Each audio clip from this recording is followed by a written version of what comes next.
they stuffed into one of those rooms. It became, and then they wondered why they lost wheelchairs or IV poles, right? They had no idea where anything was. So there's this enormous investment in these real-time location systems because they're losing these things. Like you look at, for instance, the military health system, right? It's essentially a reverse supply chain from places far away to hospitals in Omaha, right? And, those wheelchairs that start in Afghanistan and end up in Omaha, and then nobody knows where they are because somebody put it in a room to be cleaned, right? So, and there's a big IoT opportunity around just tracking all that stuff and then getting it back to where it needs to be. Now, Chris, I know you have lots of clinical stories as well, but I know that one of the very interesting areas for GE is on the truly big data things, right? So big things, right? From imaging and particularly the life sciences. Can you comment on that a little bit? Yeah, thank you. There's a couple of aspects of that. One is, what do you do when you have big data, especially, let's say, data coming from the hospital, and then we'll get to what that means in terms of life sciences. We have one particular database that is certified, de-identified of 40 million patients, 40 million patient records. And so those of entrepreneurs among you start to think about when you have a database of that size that you can ripple through pretty quickly, how do you make that useful in terms of big data to the physician who's seen patients within 7 minutes? As one of my physician friends told me, he says, you know what, I don't care about big data until you can make it little data.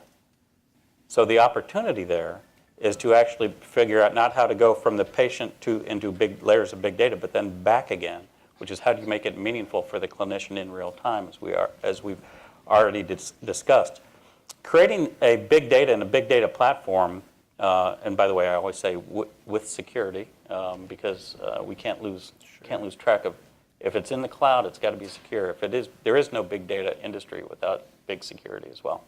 So from that standpoint, but once we have it there and we start to get meaning out of it, we've had big data platforms of which we sold the data, and we were very proud of ourselves for selling data for $1 million or $2, only to have the people who we sold it to make a $500 million business out of it. So from that standpoint, by gaining insight into the data. So among the entrepreneurs, you may want to sit back and think, is it about the big data, or is it about, do I develop the skills about the insight into the big data? Absolutely. Now, as we start to drive on imaging and the imaging technology, the IoT opportunity there, so there's big data and there's large data. So this is large images going to the cloud, being stored in the cloud, going right from our modalities to the cloud. What's in the image, as we were talking about before, being able to help the radiologist locate what's in the image, and first, and then be able to call in another consulting radiologist within seconds. The internet can do that. We all do that via chat. So what GE is actually doing now is creating the ability for me to authenticate in, let's call him an out-of-network radiologist, about a radiology image, get a consult on that, and just like Snapchat, be able to have that image disappear from that particular radiologist's queue and hopefully disappear in a very secure way. So from that standpoint, because you can't spread protected health information all over the internet. So we're using some of these models that you would think about to be able to collaborate across industries outside of my four walls as a business. How do I bring in experts from everywhere, but be able to do that in a secure way? So we spend a lot of time thinking about that. That's really good. Now the third area, and this is the one that we all think about when we think IoT, I think, especially in healthcare, is these things, right? That are Withings Pulse, or you name it, right? There's a whole bunch of these, right? And so we have a whole bunch of perfectly healthy people, right? All of a sudden generating monitoring data on an ongoing basis. My scale no longer just tells me that I weigh too much. My scale also records that and sends it to my phone, and maybe sends it to my my phone's integrated health app and sends it to my doctor and puts it in the Epic system at the institution that I happen to be at. Now, Imran, I like the term that you used for this. Sure. Vanity metrics, in some sense, is how we consider it. So I'll elaborate on that right now. So people here probably have a Fitbit. You probably have some type of wearable that you use, and most of that information at a consumer level is still vanity metrics. It's not really providing us choices, right? It's giving me information, but it's not giving me a choice on what I should do with that information, right? I have Apple Health Kit, and if you look at Apple Health Kit, there's at least 30 different ways they're tracking information, and none of them make sense to me, and I've been in healthcare for 10 years. So the problem is that, as all of us, I think the recurring theme is that, there needs to be something called insights to what notification you give me. So it needs to be intelligent. So if I walk 3,000 steps a day, it shouldn't just tell me I walked 3,000 steps today. It should be able to benchmark me and say, hey, there's a park down the street, or there's an opportunity for you to go play a pickup game with your friends because it's connected to your social network, and it's giving you a choice of either declining or accepting another adventure to where you could go and increase your health information or your health well-being. The last point I kind of want to make on that is that for consumers who are building these products, they're having a hard time bringing it back into the clinical practice, as Asha mentioned. And the doctor doesn't want to see anything other than something that he needs to make an action on, right? And that goes back to the intelligent information that we're looking for from all of this capture. And Asha, if you want to elaborate on that a little bit. Yeah, Asha, from your point of view as a doctor, right? Do you think this is actually going to give you better situational awareness or diagnostic capabilities? Do you see promise here? I actually really do, and I was a skeptic to start, and I've come full circle on this one. So I'll tell you, I think for me, when I first started thinking about this, I started thinking about the more consumery applications of it. Right. And there, I think the value is very limited. I think that's the reason why you see attrition rates as high as they are at the 2-month mark, even for those that make it to 2 months, and certainly very high by 6 months. I think the real value proposition, what I've gotten myself more convinced of with each passing conversation really, is around the clinical applications of it. And I'll get into that for just a moment. There are barriers, and I don't think that the field is ready for this today. Let me first talk about the opportunities. Today, if you think about how healthcare is delivered, and I'm not talking about the well population who sees the doctor once a year. I'm talking about the folks in this world that have at least one, often 2 chronic medical conditions, okay? These are guided by the clinician. They are managed by the patient and their families and their care environment, typically in the home, and typically not in the nursing home.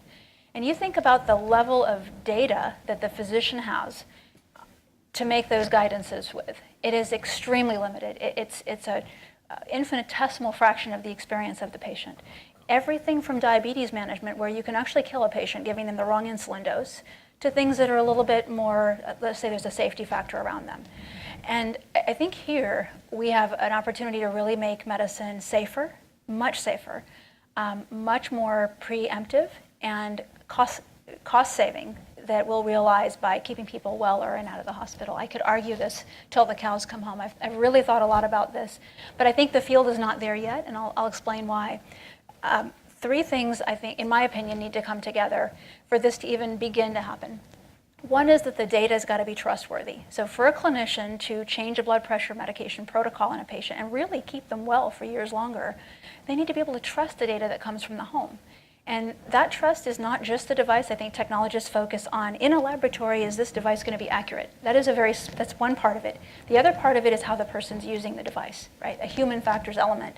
So if I didn't know any better and I ran up a flight of stairs before checking my blood pressure, my doctor's going to, if they trusted that data, possibly kill me with putting me on too many blood pressure medicines. So I'm not going to trust that information unless I know that the device is credible and that the user is using that in the appropriate way. So that's one element. The other element really is around value. So again, a well person monitoring their every data point, I don't want to see that. But somebody for whom there's people with multiple chronic medical problems, that there's value there.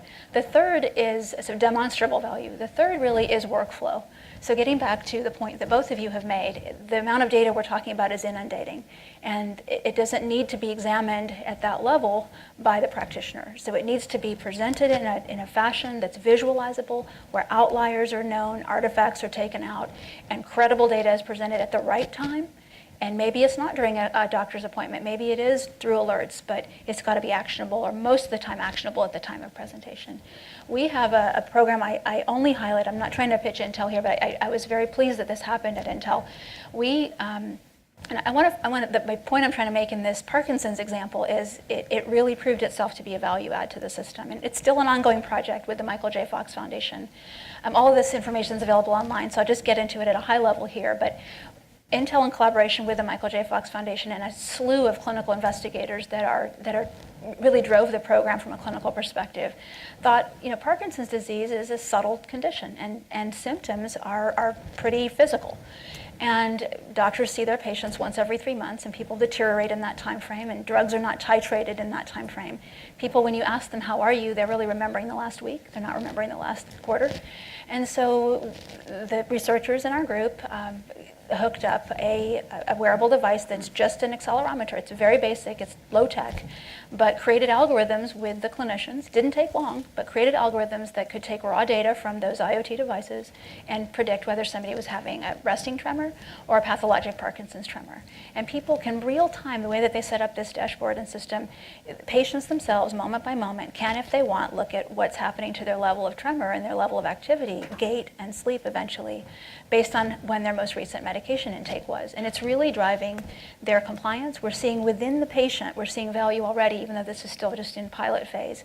And they're going to roll this program out, thankfully, due to the Fox Foundation's funding for, it's going to be a global project, and they're harnessing value in terms of studying this data for larger populations of people. No one ever saw this population with such granularity. So again, if you pick the population right, you pick an unmet need, you pick a value proposition, I think that's where you're going to start to see this field blossom. Sure.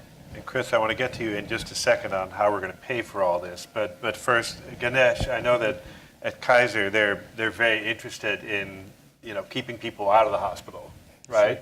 How's Kaiser using IoT type innovations for that particular end of the spectrum? Absolutely. So what we are trying to do is to, we have all these wearables, but there's been several studies found that it's not, people wear these for a while and then they stop, as well. So it's not something that is sustaining. So we're trying to do things to, to create this as a healthy habits, for example, and also, gamification is another aspect of it to kind of see if, are there ways to ensure that, people are, are not only forming habits but keeping them, as well. The other aspect of it is, also, having communities, right? Whether it's social forum, through which there are healthy habits, that are being promoted in the communities, that people live in, as well. So, our main our goal is, and on the chronic conditions, for chronic conditions, we do have things like, remote diabetic monitoring, and then we do have integration to the EMRs, to the electronic medical record systems, so that when the thresholds are being breached, then it does alert the physician or the care team, the primary care physician, as well. So the intent is, as you point out, to to keep the folks that are healthy, so it doesn't escalate. If there are chronic conditions that are there, to provide the capabilities and tools for them to manage the chronic conditions so they don't escalate. And then for those that are in the acute care, conditions, are there areas where, the experience that we have within the hospital setting, can we take those, to their home setting where they have their family and the care that they can receive as well. So how do we take those, in an acute care setting, so that across the care continuum, what are the kind of capabilities that we need to enable, not only, keeping the folks that are healthy, and to ensure that we are providing the capabilities for conditions not to escalate, as well. And an important thing that I think also is going to accelerate adoption of this type of technology in practice is reimbursement, Right. which there's been a real important breakthrough for those that aren't aware. Starting January 1st of this year, Medicare started to reimburse remote patient management, remote patient monitoring for patients with chronic disease. That was a huge, huge undertaking. We and many, many other stakeholders have been in Capitol Hill for a decade trying to win this. And this is one of a few things that need to happen to really get us to that tipping point. But that was a big one. Now, Chris, you ran into that particular end of things, both at Microsoft and I'm sure at GE. And we all know that in the end, all of you in this entrepreneurial valley are in some form or another thinking about, okay, who's going to pay for all that? Where's the money going to come from? Can you comment on that a little bit? Sure. So I worked with Health Vault. How many of you have heard of Health Vault? Have seen it? Right. Google Health? How many of you? Google Health? Okay. So we were in this race at one point, and which felt like a personalized health record. The ability to pull all your data into a single online database, secure online database. So 200 devices, everything from a watch like this to a heart rate monitor, and be able to pull that up along with my weight and be able to share it with my doctor. So amazing technology, great idea. Who's going to pay for that? So after sinking several $100 million from Microsoft's standpoint into a cloud-based capability to have all of at least the U.S. anyway, all of us citizens have space for a personalized health record, we couldn't get people to actually pay $20 a year for it. Because most people, at least in the U.S., aren't used to actually paying for their own health records. So there's a lot of behavior that needs to be changed. Fortunately, I think that that's changing. I think that, believe it or not, with iTunes and the ability to pay $5 and $6 for an app and use an app, that is sort of, we're all getting trained to paying a few bucks. Even that would help pay for the infrastructure of something like that. So that's important. One thing that's important that you do know is that hospitals typically don't have the money. Right? So when we tried to roll out many of these personalized health records for a community around a hospital would say, that's a brilliant idea. Don't look at me. I don't have any money. I'm typically operating on about 5 to 7% margin myself. And yeah, I've got a little marketing budget, but other than that, clinicians aren't going to pay for it. The payers, the insurance companies can pay for it, but remember, that's an investment, and they need to make quarterly returns this quarter, all right, and this year, and that's a long-term investment. So until a big data comes that says that it's worth the insurance company's time to pay for it, they're not going to pay for it either. So the challenge is, like a province, whole province pays for it, so you can sell your IoT devices to a province to have them pay for it, or you have to be able to market it to the consumer. So from that standpoint, those little microservices and those micro accounts at $5 and $6 and $7 per person, I think is where you're going to get traction and scale. Right. And that gets us into the challenge area, and we just discussed some of the business challenges for adoption of this. How about some of the core technical challenges? We can talk about everything from fog versus edge versus cloud, or, the whole de-identification and security and privacy issues. What do you think some of the real technical hard problems are that you want some of these really smart people to think about? I don't know if you want to start with this, Asha? At the level I see the problem, and I'm not a technologist, I have to admit, but to me it's interoperability, and it's having common standards.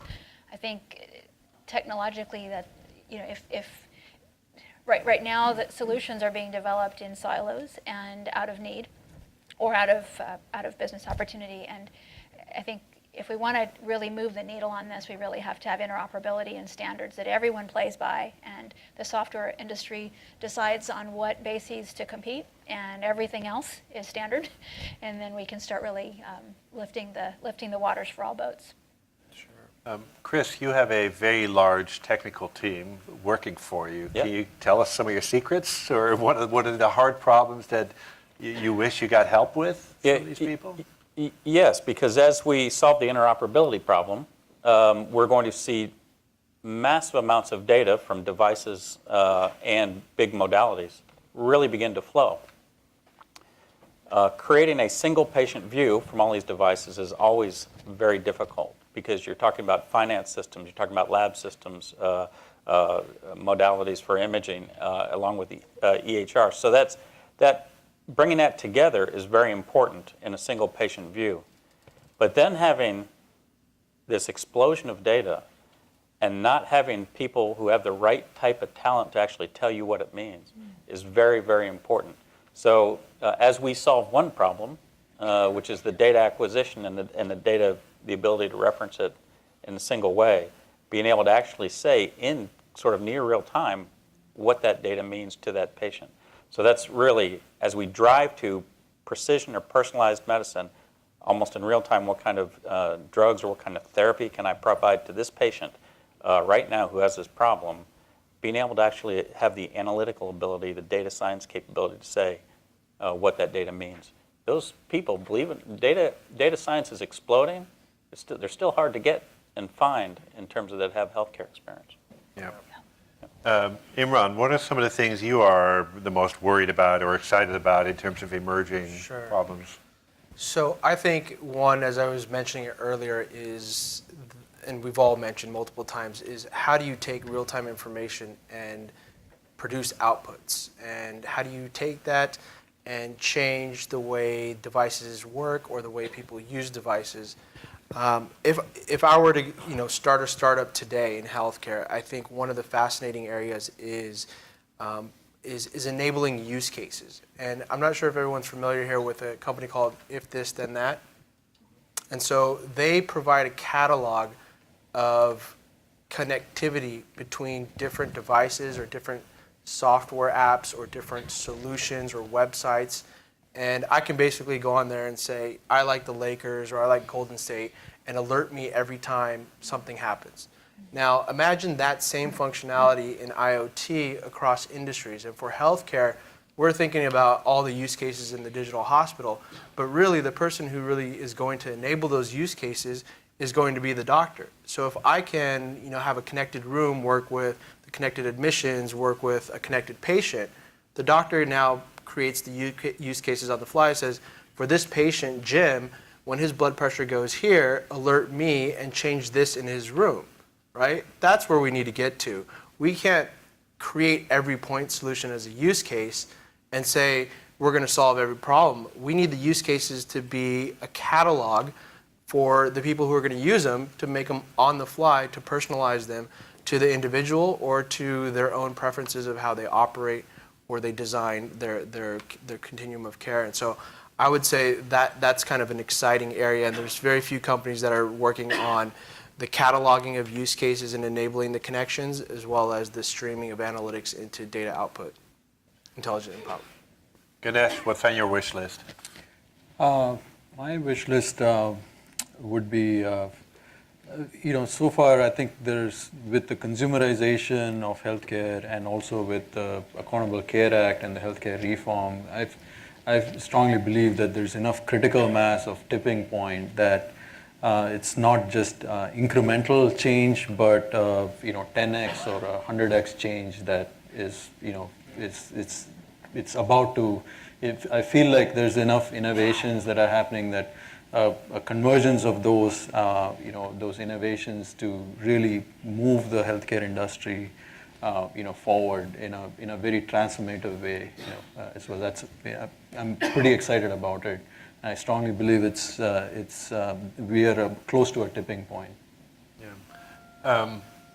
Asha, speaking of tipping point, now our regulatory agencies you talked about a positive development, but there's obviously also challenges, right? Because we all know how hard it is to get a drug approved or a new device approved for use. Do you see the FDA, for instance, being fairly flexible in this highly dynamic landscape, or do you see challenges ahead there? I see the FDA or any regulatory process around this industry as an ally, frankly. Because I think, going back to what I said about, again, I'm not talking about the wellness applications, okay, that's a separate conversation. But when it comes to the really taking extreme cost out of the system, thousands of dollars per year per patient, right? I think that's tremendous value. And it's more near term, although I think preventive medicine is also very important, and behavior change is a whole other challenge game around that too. Behavior change is absolutely not easy. So if you focus on the lower hanging fruit between the two, in my mind, I think that regulatory bodies are our friend, because they set a standard, just like I spoke of standards for software. If there were a standard that a device company would have to meet, to a technologist, that seems like a barrier. To somebody who wants to enable the industry and the use of this type of data and revolutionize how we take care of patients on a personal basis, that sets a new level, a playing field from which we can all start to employ devices freely. Physicians never have to worry about Lipitor. The data's, we would not want trials of that size, and we wouldn't need trials of that size. And back to your question about, how is the FDA likely to react? I think in a very collaborative fashion. They have swung the needle in consumer wearables and fitness products in the opposite direction because of all the heat they've received in the medical device and pharmaceutical sectors, that they're not regulating much of anything, right? And I think we risk, actually, as an industry, by not collaborating with them and not putting our applications to them and conceding to them that please regulate us, we risk having a safety problem, okay, which would really hurt the industry, as the FDA will have to swing the other direction. And we've seen this time after time. I come from the medical device industry before this, and we've seen it time after time.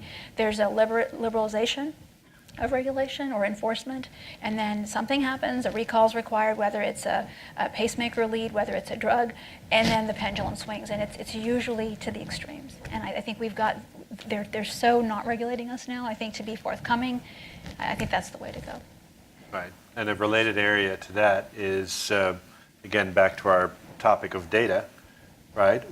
We all know that de-identification, well, let's just say technically re-identification is not very hard. I don't recommend trying to do it, but so the standards currently in place for de-identifying data are, especially when you get down to genomic data, are not very strong, and so there's problems waiting to happen. Do you see developments there, solutions, so on? Maybe Chris? Yeah, actually, getting very good at de-identification is, a few people are good at that, and as you get into big data, and that's going to be increasingly important. From that standpoint, all of the analytics around big data and around about patients have to, especially in the U.S., have to really work with de-identification engines, especially in the cloud. As you know, we have one of our sponsors really working on the edge technology. That's very important when we think about how to take. And by the way, what's de-identified in the U.S. is not de-identified in Europe and is not de-identified in Singapore or China. The rules change, so there's a need for some flexible technology when you're talking about a global capability there. But from that standpoint, that's a very big need. We have the analytics. I think the optimization technology in the cloud is the easy part, but getting the right data in time and then getting it back so it's actionable to the physician, that's the big challenge. Yeah. Now, before we go into Q&A, I know you're all very passionate about this topic, and when we talked before, I think every one of you in some form or another said a better world is ahead. Tell me what makes you optimistic, what makes you excited, and then after that we'll go to Q&A. Ganesh, why don't we start with you? Yeah, I think CEO has Bernard Tyson has set a vision that in the next 10 years we will have people living up to 150 years, not just living but thriving and having a quality life as well. It's that vision that motivates. I think we strongly believe that there are innovations happening all the way from nanotechnologies to make that happen as well. Chris? Yeah. So what makes me optimistic is cases like Emma Whitehead. Have any of you heard Emma Whitehead? And if you haven't, it would maybe when you go home tonight, search on the name Emma Whitehead, Pennsylvania. She's 8 years old now. She was 4 years old 4 years ago. She had acute childhood leukemia, and she was very close to death. So her doctors at University of Pennsylvania had an idea. What they did was they created a retrovirus, and they used the HIV virus, kind of deprogrammed it, and then reprogrammed it to teach her T cells to go after the leukemia in her blood. She got very, very sick for about 10 days and emerged out of a high fever, symptom-free of leukemia after being that close. So that sort of precision healthcare and precision medicine is where a lot of this is going. Now, they've tried it about 30 times and been successful 27 times. So since that point forward. So if you do go out and search, she's probably holding, you'll see a sign there on Google there, she's holding a sign saying 4 years cancer-free. But Emma was like the Lucy, if you know the reference to Lucy, she's of this age of healthcare. So I'm very excited about this age of healthcare and the ability to help actually cure certain types of cancers. And the technology and information behind that is what we're going to need to deliver it. I am extremely excited about this area, and by this area I mean more than IoT. I think IoT is a part of it, but to your point about genomics and just data to different depths than we can even imagine in healthcare today. The vision that I see spans preventive care to acute care to critical care, and just to give you a couple of examples of what it could look like, you have to think of a number of steps ahead, but just imagine that compared to today, where we're all sitting in this room, we're all thinking I could be more active. If I'm smoking, I probably should stop. There's 5 or 6 risk factors that we're all kind of acutely aware of. I should eat fewer carbs and probably lose a little weight, so on and so forth. But imagine if you just knew, if you were healthy and well, that most of those don't really apply to me, given my genetic composition, my family history, and what's known about me up to the present time, past few months or years worth of data. This is what I really should focus on. This one particular thing would really give me the biggest bang for my buck. So for those people who are incentivized to promote their own health, they could not worry about some of the other stuff and really worry about the one thing that they need to drive to completion. Keeping healthy people well is, for me, a huge personal passion. And that's what impacts most of us. The other end of the spectrum today, and this is coming from my practice, not from my Intel world, but we see patients today the best way we can with what we know in medicine, the scientific knowledge that we have. We still do a lot of trial and error. We know what works in most Caucasian males between the age of 50 and 60, but I give those same pills to women who are premenopausal and college-age kids. We take data that's studied in the literature in certain bodies of population and apply it to other populations every day. And we don't have the granularity to see what's happening in that person's life. What side effects are they experiencing? We may measure the reductions or elevations that we intend, but what is the collateral damage? The best example of this is in oncology, where we have the most toxic drugs, and the collateral damage is very evident, but it happens in other drugs as well. And surgeries, drugs, and I think our ability to deliver precision medicine from preventive care all the way to the most toxic and the most difficult to endure therapies in oncology and everything in between is what really excites me.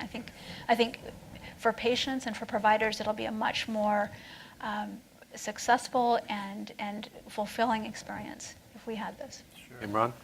Yeah, there's 2 sides to it. I think for me, it's one, the healthcare side of just in the future being able to have my healthcare anywhere, anytime, any place, and that just kind of becoming care. right? It's not something I really stress out about, and I feel good about doing an active lifestyle.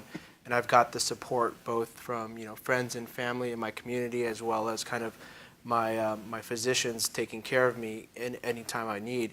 The second side is for the entrepreneurs here. That's the opportunity is really endless. I look across, at Accenture, we do a lot of consulting, and healthcare is just, it's a gold mine right now. There's not a lot of people who figured it out. And so there's a lot of experimentation, and there's a lot of, the digital side where people are entrepreneurs on digital, but they don't understand healthcare, and they typically run into struggles. And then there's the healthcare side who wants to go digital but don't know it. So if you have digital and healthcare and you're passionate about it, you can really do some good things in this space and really save a lot of lives. So I encourage anyone who is an entrepreneur, who has that kind of, to leverage that, start small, and to build a solution that you're really passionate about. Because from diabetes care to plantar fasciitis, you can provide a solution that doesn't exist in healthcare versus any other industry. It's just not that same. You can't do that in finance. You can't do it in retail. But you could really do it for healthcare. Yeah, I totally agree with you. I think here's the interesting part. Healthcare is obviously by far the largest sector in the economy. Yeah. It's, I believe, 18% of GDP right now. I think there's been 1 year in the last 20 years where healthcare did not outgrow GDP as a percentage, right? So literally, it's 18% now, and next year it'll be more than 18%.